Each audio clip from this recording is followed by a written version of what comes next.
Hello and welcome dear students to the online classes of GVM tutorial. This is lecture 6 of mathematical logic. तो इसमें आज जो हम लोग पढ़ने वाले हैं rules of negation, how to find negation, मतलब डिनाई कैसे करना है किसी स्टेटमेंट का, नेगेशन कैसे फाइंड करना है। तो इन द फर्स्ट लेक्चर हम लोग नेगेटिव सेंटेंस बनाना सीखे थे, डिनाई करना।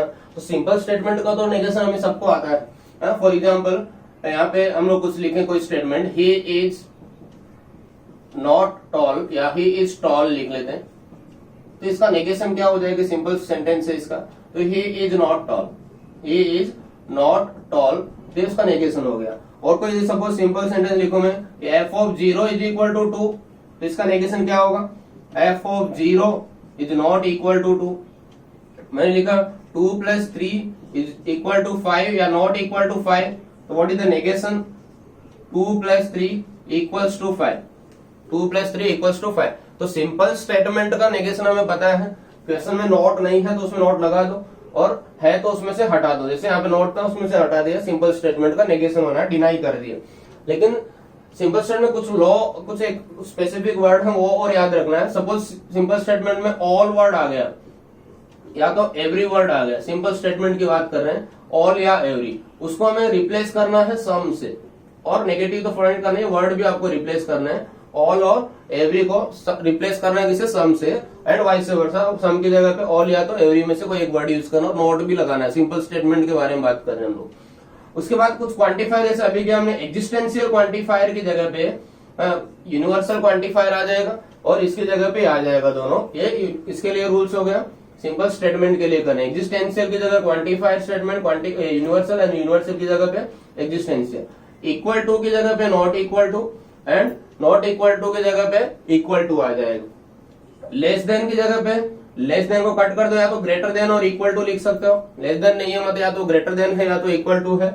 और ग्रेटर देन के लिए क्या लिख सकते हो? ग्रेटर देन और लेस देन और इक्वल टू कर सकते हो, या तो कट भी कर सकते हो। ये बेसिक सिंपल स्टेटमेंट के लिए रूल्स है। ऑल और एवरी को रिप्लेस करना है सम से, या तो सम को ऑल और एवरी से। एग्जिस्टेंस से जो ये उल्टा ई को रिप्लेस करना है फॉर ऑल से, उल्टा ए से। इक्वल टू की जगह पे not equal to, less than की जगह पे ग्रेटर देन और इक्वल टू, और ग्रेटर देन की जगह पे लेस देन और इक्वल टू। तो ये सिंपल वाले तो आपको पता ही है, फर्स्ट एक्सरसाइज में किया था। लेकिन और जैसे ऐसे कुछ वर्ड आए उनका नेगेशन यदि हमें फाइंड करने को बोले, जैसे इसका बोले some students are hard working, some students are hard working, तो इसका कोई नेगेशन फाइंड करने को बोले तो सिर्फ ऐसे मत देखो some students are not hard working. इसको कैसे करना? सम की जगह पे ऑल या तो एवरी में से कोई एक वर्ड यूज करना है। तो all students are not hard working, not hard working, ये वर्ड भी रिप्लेस करना है। All students are not hard working, उसका एग्जैक्ट नेगेशन हो जाएगा। नेक्स्ट, जैसे every quadratic equation has, every quadratic equation has 2 roots, इसका नेगेशन क्या करना है? एवरी और ऑल की जगह पे सम वर्ड आ जाएगा, तो इसको सम लिखो और नेगेशन तो लिखना, ये सिंपल है। तो सम क्वाड्रेटिक इक्वेशन, तो सम क्वाड्रेटिक इक्वेशन भी प्लूरल बन जाएगा। Have, some quadratic equation do not have, do not have 2 roots. तो बेसिकली ऑल और एवरी को रिप्लेस करना सम से, सम को रिप्लेस करना ऑल और एवरी से। ये ऑल और एवरी वाले एग्जांपल हो गए। जैसे एग्जिस्टेंशियल क्वांटिफायर का हम एग्जांपल करें, एग्जिस्टेंशियल क्वांटिफायर के लिए for example, there exist x belongs to n such that x plus 5 is equal to 20। इसका हमें नेगेशन बताना है, नेगेशन बताओ।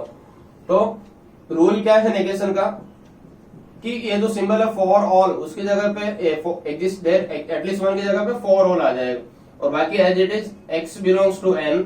इसका एक और रूल है ग्रामेटिक में, इसके साथ देयर एग्जिस्ट के साथ कॉमा और सच दैट दोनों आता है।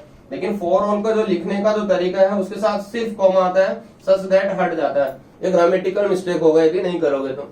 फिर सच दैट हट गया तो इसकी जगह पे फॉर ऑल, इसका क्या होगा?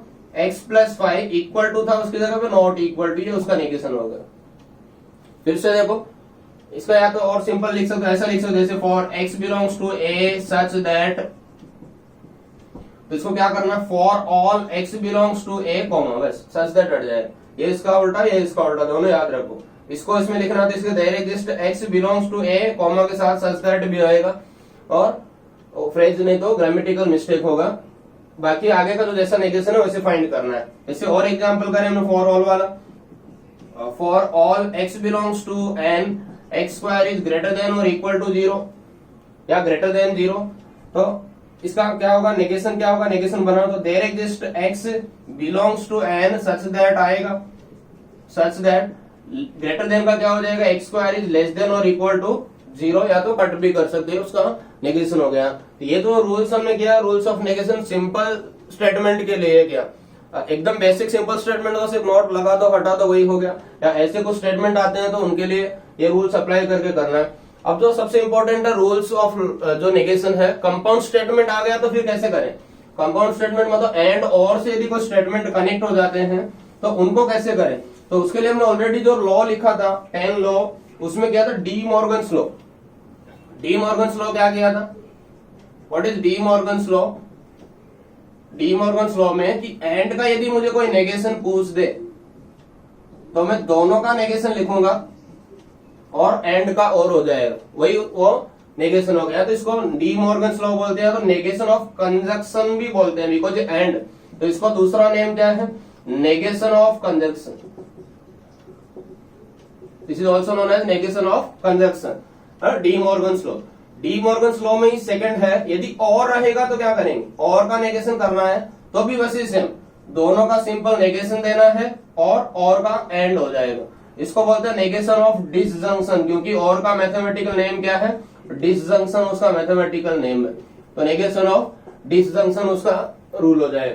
तो एक और हमने जो लॉ यूज किया था, इन्वोल्यूशन लॉ। इन्वोल्यूशन लॉ क्या था कि नेगेशन नेगेशन साथ में रहेंगे तो कट हो जाते हैं, तो पी आ जाएगा। इसको दूसरा नेम बोल सकते हैं negation of negation. Negation of negation मतलब आपने नेगेशन का नेगेशन फाइंड किया तो नेगेशन कट हो गया, इन्वोल्यूशन लॉ, या तो नेगेशन ऑफ नेगेशन भी आप लिख सकते हो जस्टिफिकेशन के लिए, बाजू में रीजन लिखना हो। ये दो लॉ पे आप आगे जो रूल्स हैं वो कर सकते हो। एरो आ गया, सपोज इंप्लाई आ गया, तो उसका नेगेशन कैसे करेंगे, तो एरो को पहले आपको ब्रेक करना होगा। एरो को सपोज इंप्लाई का नेगेशन पूछा, इम्प्लीकेशन का आपको कोई नेगेशन पूछा, तो कैसे करेंगे, पहले तो आप इम्प्लीकेशन को ब्रेक करो। इम्प्लीकेशन का हमने रूल लिखा है कंडीशनल लॉ में, नेगेशन पी और क्यू, नेगेशन पी और क्यू, तो नेगेशन पी और क्यू पहले तो आपने ब्रेक कर लिया, उसका इक्विवेलेंट फॉर्म लिख दिया। अब हमेशा दो ही रूल्स है, नेगेशन जो कंपाउंड स्टेटमेंट तो उसी से है, या तो इन्वोल्यूशन लॉ लगेगा या तो डी मॉर्गन्स लॉ लगेगा।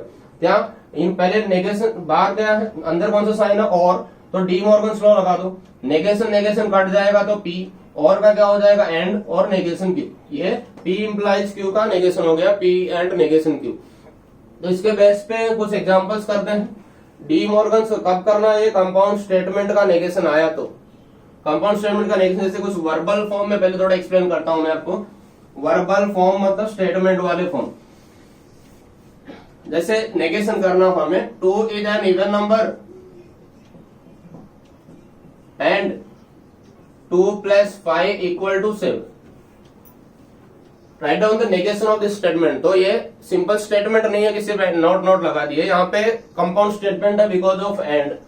तो इसका कंपाउंड स्टेटमेंट का नेगेशन हमने कैसे सीखा है, एंड वाला जो स्टेटमेंट है उसका नेगेशन हमने कैसे सीखा है कि दोनों का नेगेशन लगा दो और एंड की जगह पे और कर दो, तो वो कंपाउंड स्टेटमेंट का नेगेशन बन जाता है।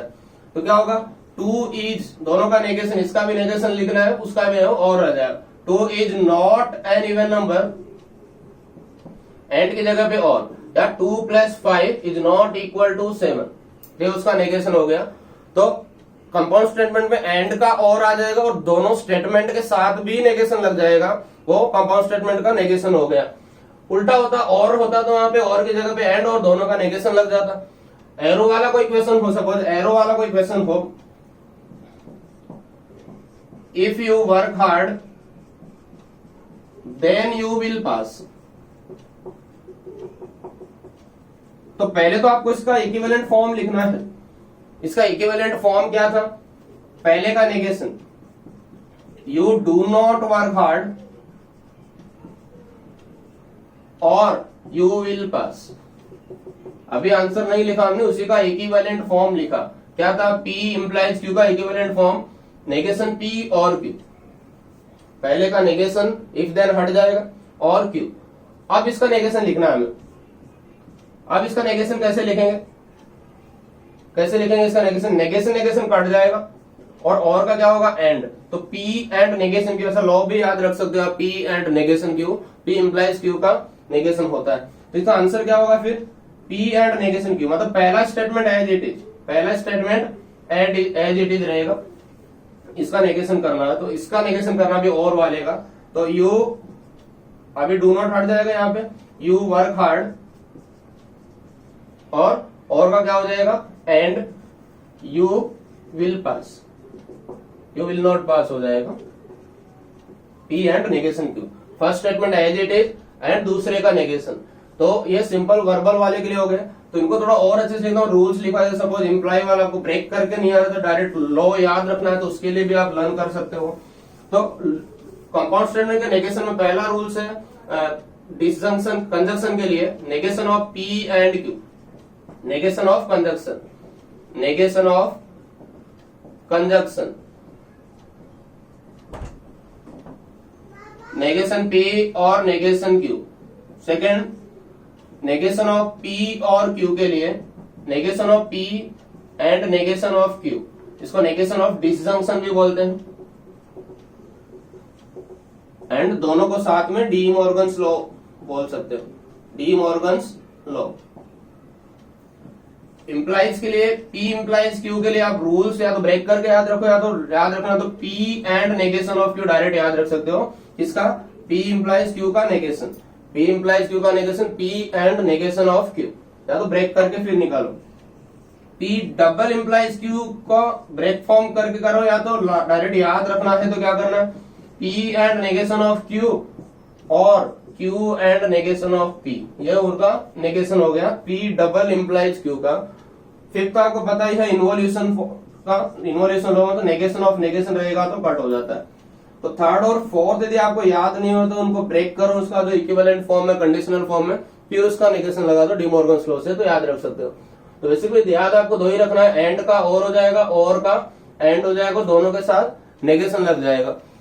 अब इसके बेस पे कुछ एग्जांपल्स हैं जो करते हैं 1.3 में है या 1.4 में कि using rules of negation write down the negation of following with justification. With justification means और बाजू में रीजन भी लिखना है आपको कि कैसे आया है। जैसे P and negation of Q और नेगेशन P, इसका हमें नेगेशन फाइंड करने को बोला है। Write down the negation of this statement. तो नेगेशन निकालने के बाद तो मैं पहले क्वेश्चन लिख दो P and negation of Q और नेगेशन ऑफ P, इसका नेगेशन मतलब हम खुद से नेगेशन लगाएंगे, इसका नेगेशन निकालने को बोल रहा है। तो क्या रूल है नेगेशन के लिए? फर्स्ट स्टेटमेंट को आप P समझो, उसको Q समझो, और दोनों के बीच में और है, तो और के लिए क्या रूल किया हमने? एंड हो जाएगा, और का एंड हो जाएगा, और दोनों के साथ नेगेशन, मतलब D Morgan's law. De Morgan's law का मतलब इसका भी नेगेशन, इसका भी नेगेशन, और का एंड हो जाएगा। तो फर्स्ट का नेगेशन, ब्रैकेट अभी ओपन नहीं करेंगे, पहले बाहर जो बिगर ब्रैकेट है स्क्वायर ब्रैकेट उसको ओपन कर रहे हैं। और का क्या हो जाएगा? एंड, और या नेगेशन नेगेशन डायरेक्ट कर सकते हो तो रूल लिख दो। ये क्या लिखा हमने? D Morgan's law, this is what D Morgan's law, और नेगेशन ऑफ डिसजंक्शन भी करके लिख सकते हो, दोनों करेक्ट है। आप फिर से ब्रैकेट के, जब तक ब्रैकेट के बाहर नेगेशन नहीं हटा हुआ तो सिंप्लीफाई नहीं हुआ।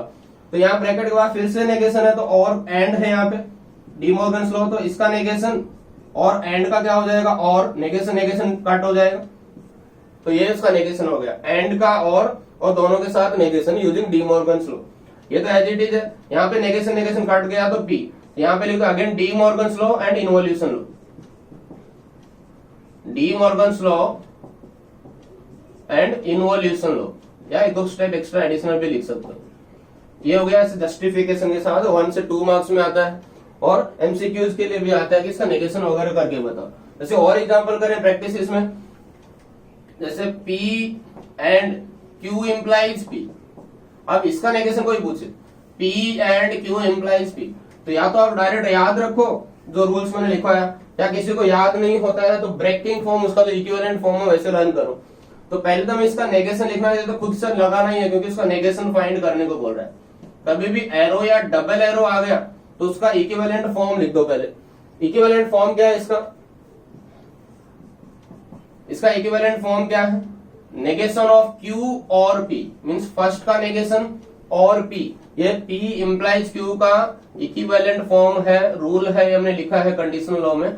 मींस फर्स्ट का नेगेशन और सेकंड एज इट इज, तो फर्स्ट का नेगेशन और सेकंड एज इट इज। अब इजीली देखो, आप डी मॉर्गन्स लॉ से आप नेगेशन फाइंड कर सकते हो।